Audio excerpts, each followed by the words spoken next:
t'as craqué! Ça va bien se passer. Oui, peut-être. Dimanche 3 novembre, l'ancienne secrétaire d'État chargée de la ville, Sabrina Agresti-Roubache, alias la poissonnière de Marseille. Vous savez, c'est elle qui s'est engueulée avec un opposant politique en pleine rue à Marseille. Sabrina Roubache, t'as pas honte? Mais tu n'as pas honte? Tu t'en prends Mais pas. tu n'as pas honte? Tu n'as pas honte de Mais tu n'as pas honte? Sabrina Agresti-Roubache donc s'est exprimée sur le trafic de drogue qui gangrène la France et elle a eu des mots très durs contre les consommateurs de stupéfiants. Encore une fois, consommer de la drogue, les consommateurs, on ne peut pas dédouaner. Ils ont tous du sang sur les mains. Mais elle a parfaitement raison, Sabrina. Du coup, il faudrait peut-être condamner plus sévèrement des gens comme Laurent Bigorgne, un très bon ami d'Emmanuel Macron, qui avait tenté de droguer une collaboratrice et avait aussi avoué consommer plusieurs grammes de cocaïne par jour. Et qui sait, peut-être qu'une petite perquisition à l'Élysée s'impose. On sait jamais ce qu'on pourrait y trouver. Lundi 4 novembre est entrée en vigueur la fameuse zone de trafic limité au cœur de Paris, voulue par Anne Hidalgo. C'est tout pour que les Parisiens n'aient plus de voiture. Et vous allez voir, tout ça rappelle la grande époque des auto-attestations de sortie durant la pandémie. Les véhicules de secours, les bus, les taxis, les personnes à mobilité réduite, les résidents, les travailleurs, les automobilistes résidents ont le feu vert dans cette zone à trafic limité. Voici des exemples de motifs acceptés très concrets.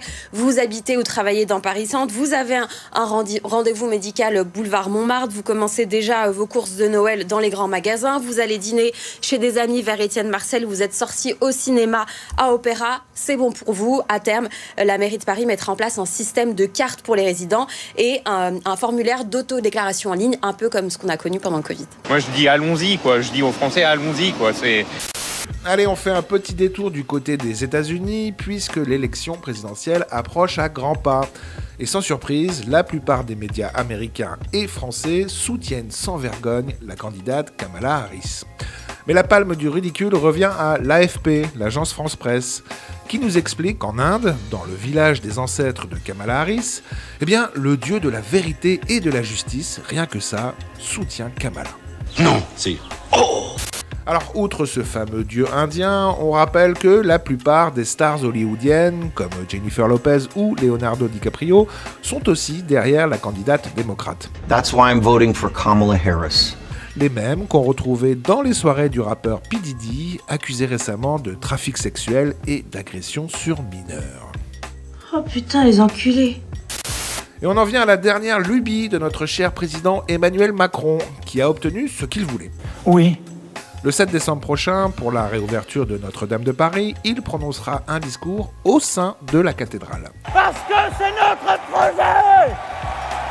Alors légalement, c'est borderline, car normalement, il est interdit de tenir des réunions politiques dans des lieux de culte. Mais Emmanuel Macron s'en fout, et sera donc le premier président à prendre la parole au sein de Notre-Dame de Paris. Que mon nom soit sanctifié, que mon règne vienne. Autre polémique autour de cette réouverture, le changement de certains vitraux qui ne fait vraiment pas l'unanimité.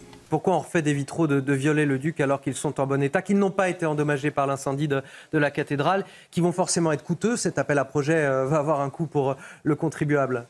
C'est ça qui est dingue, c'est-à-dire que ces vitraux n'ont même pas été affectés par l'incendie. Donc on va les ranger dans des coffres et puis ce sera fini. Oui, et alors il faut quand même préciser, en juillet dernier, donc, la Commission nationale du patrimoine et de l'architecture, qui est composée quand même d'une quarantaine d'experts, c'est pas 3 gus au coin d'une table, a même donné un avis défavorable à l'unanimité. Donc les 40 experts ont à l'unanimité rejeté la proposition d'Emmanuel Macron. Donc c'est une décision, c'est un fait du prince.